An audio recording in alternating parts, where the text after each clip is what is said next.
get out!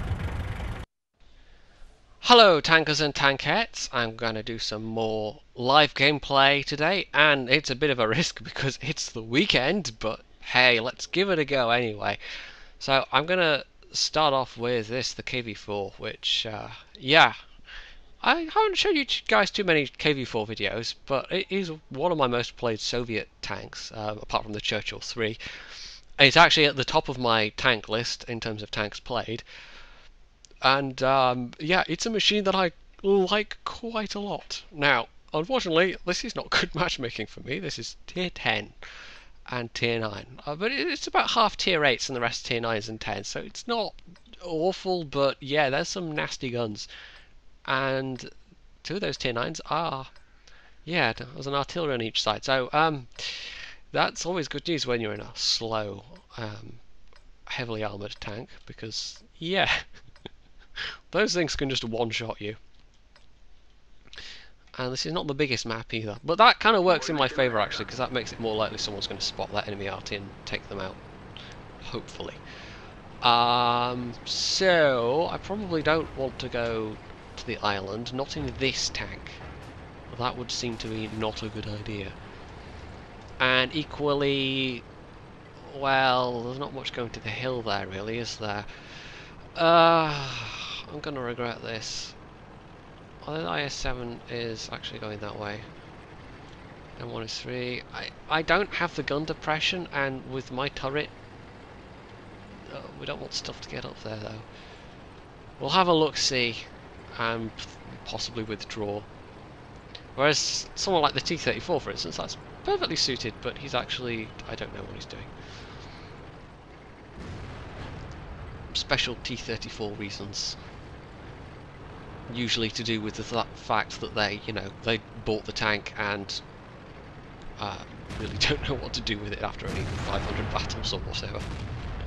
Normally when you see a poorly driven T-34, that is the reason. Okay, Jagdpanzer E100 makes this interesting. Oh, and the 5120. This could be ouchy, you guys. Whoa, ouch. Yep. Most of these tanks are not going to have a problem with my mini turret, basically speaking. Right, he's taking some hurt though. Can I put another shot in? Oh, no, okay, it wasn't worth it. He's dead, but look, both through my mini turret because it's well armed, you know. Well armed, well armoured. I'm down to 40% health already. That WZ-120 is... Oh, it's not good. I actually retreat from here. Is it worth trying to put a shot in the side of that E100? Probably not, because there's an IS-3 there still.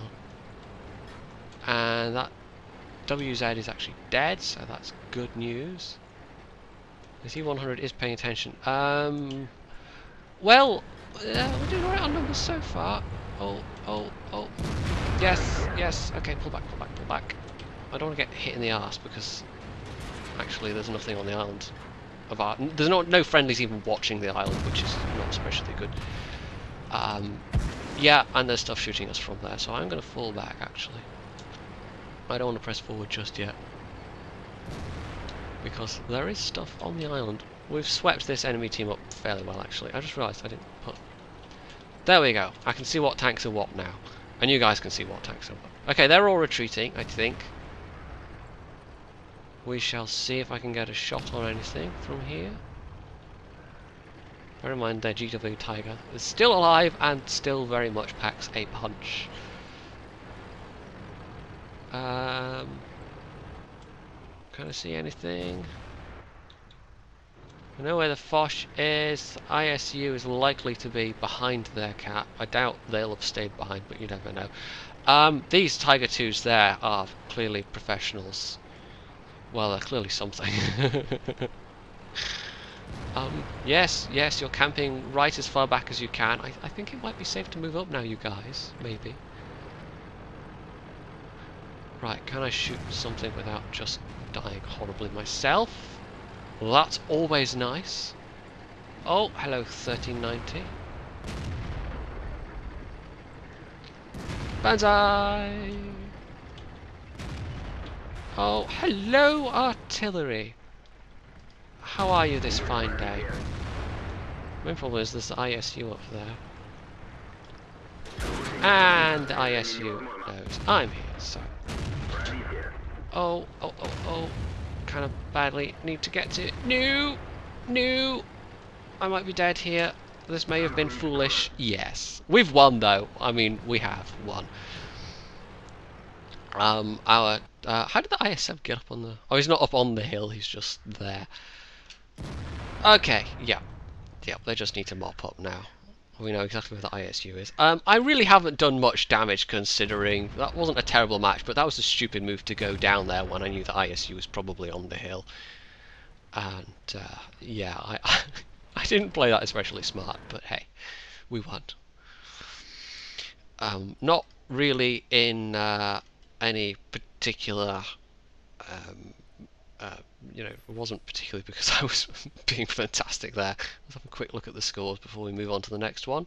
Top half, but still, yeah, I could have done so much better there. Even though it was tier 10s, the KV-4, under the right circumstances, you know, it can bounce tier 10 guns, so it can be fairly troll sometimes.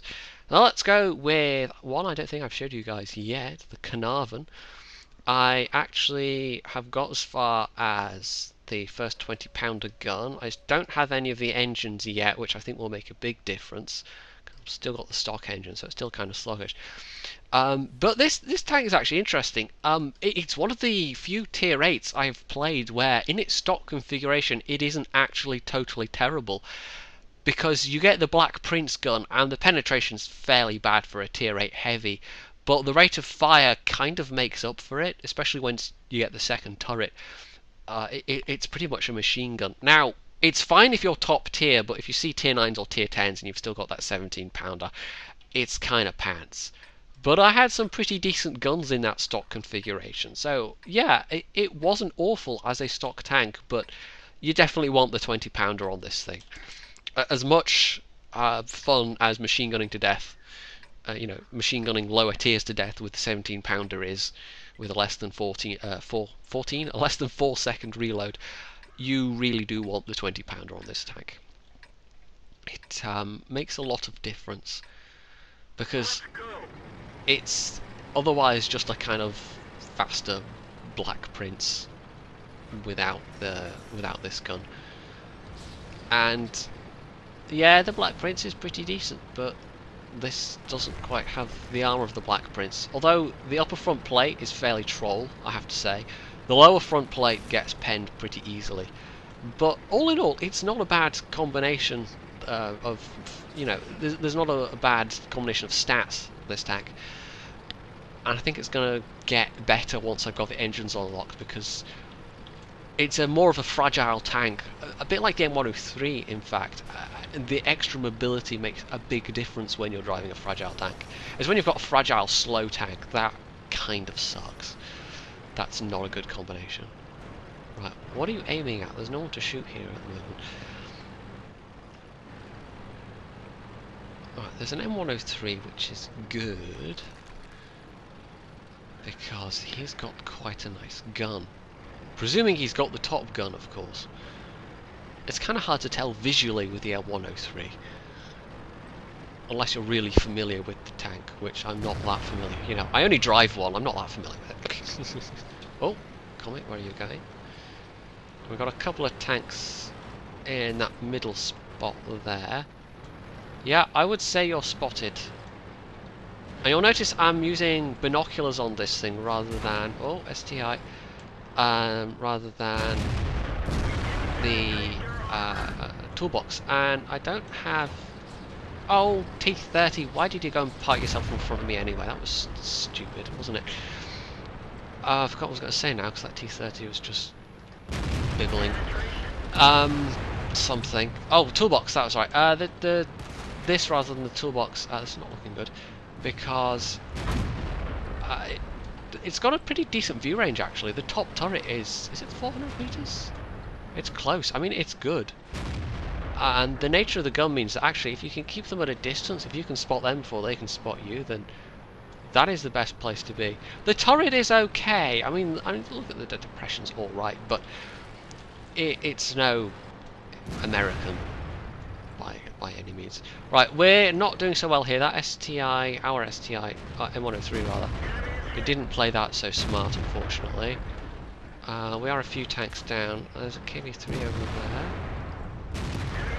The rate of fire on this thing is okay, but yeah, let's fall back. Let's fall back. This ain't good at all. 704's all over the place. It lacks the alpha. It's kind of more almost a support vehicle. This, I'm just screwed. You don't have the punch. You've got a good reload, but you're not scaring anyone with this gun. Oh, ow, ow, ow. Yep, yep. And there's a 704. Good night, Vienna. No, no. How did you bounce at that range? No! I'm too pretty to die! So many tanks. So many tanks. They're not even buying me a drink first. Well, we got truly and properly boinked there. This tank needs to have good company to keep it alive for any length of time, because it doesn't have the armor for that kind of engagement, and it certainly doesn't have the alpha. So yeah, yeah, that was never going to go well once all my allies, especially the higher tiers, once they died. And to be fair, that was a lot of the enemy team on that side, and our team on this side just weren't pushing at all. Which is fair enough. Pushing up that flank is usually not the best idea, but still. But what is this Tiger 2 doing? That's I don't know. I don't know. Back to garage. I like the Caernarvon, but it ain't no brawler. And in that kind of situation, yeah, that was just you know, hey, it's a weekend. Right, let's do a different tier 8.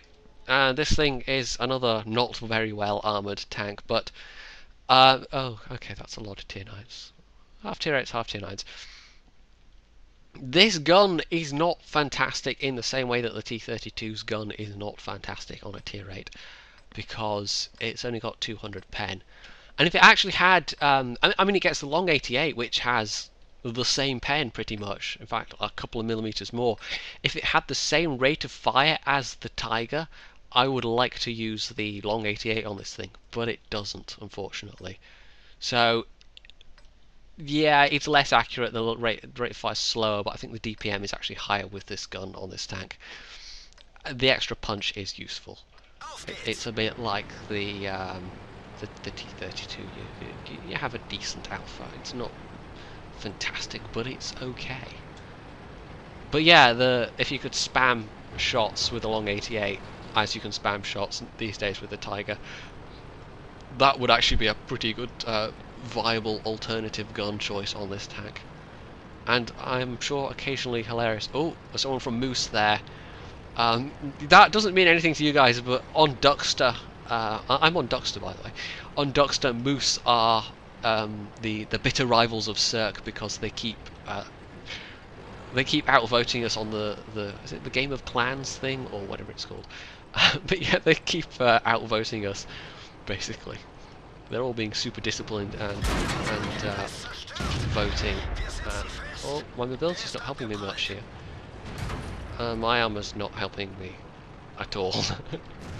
Yeah, this thing, not great armor, not great gun depression, not a great gun, but okay mobility. This is really a bad map for this tank because it's open and the terrain means that you're stuck a lot of the time. And yeah, it's more suited to maps like Ensk and Himmelsdorf and Ruinberg. Those kind of maps this tank can do pretty well on, but Sand River, El Haluf, more open maps and maps with lots of sort of hilly terrain, it's not good. It doesn't do well at all. I was a bit distracted talking there, driving across the open, but I was thinking, right, they won't just sit there, will they? No, they just sat there and shot me. Okay. Oh, okay, maybe I won't shoot just right at that second. Shoot our friendly Leo. I'm pretty sure I can't hurt any of those guys. The accuracy on this gun could stand to be a little bit better. I still don't know why this doesn't get the same gun as the, oh crap, the Tiger 2. Because it's got the same turret as the Tiger 2. And maybe they felt it would be, hey, totally OP. No, I'm just kind of screwed here. I can't back up. There's no cover. I can't rely on my armor. Whoa, he missed. I'm just kind of screwed. Oh, can I just hit his tank? Maybe. Oh, that was incredibly fluky, that shot. I think, like I said, the alpha on this gun is okay, but this is a highly situational tank. On some maps, it's just not good at all. So there we go. That excuse is made for poor gameplay. Oh, our IS-6 still there. 704. It's not good against higher tiers, especially. I mean, the T-32 I think is actually better, even though the penetration is about the same. I think the accuracy is actually worse on the T-32, just because you have that really strong turret. That actually gives you more options and more flexibility, basically. Well, I completely messed that shot up. I jerked my cursor up high just at the wrong moment. Oh, yeah, he's probably... Oh, he's not shooting at me, fortunately. If I could get his lower front plate, maybe I can pen him, but I'm having to jiggle around and... Oh, there we go. Oh, that was his upper front plate, actually. Because he's not angled at all at the moment. Yeah. This is a bit hairy. I'm going to one-shot kill for some of these guys. No, I don't think that even hit him. Given the nature of this tank, you do need to do this a lot. You need to be jiggling around and making it hard for the enemy to shoot you. The aim time feels a bit long because of that, and it's... yeah, you find... I find myself, anyway, making snapshots quite a lot, because usually sitting around and just aiming carefully is just going to get you hit hard. Oh, 74, 74, 74, hit the 74. Right, he could hurt me, but I think he's... Oh, maybe he is first moment right now. Or is he going to shoot the Leo? Not sure. He's dead anyway. This has been a bit hairy, but I'm still alive. I've done as much damage as I did in the last match. There is a Yag Tiger there, which is not so good. The other Yag Tiger is... it depends where the T95 is. If he's guarding that ridge, going over is going to turn out to be a tremendously bad idea. We will soon find out. This is one of those times when you just have to take the risk. Where's that Yak kitty gone? Right, oh, near. Track him! Yes! Yes, okay.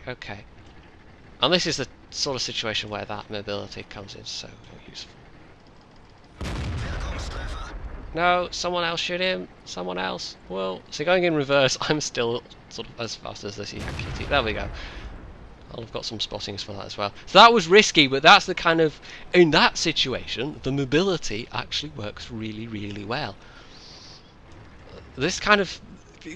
It's kind of like a big hybrid medium / heavy tank.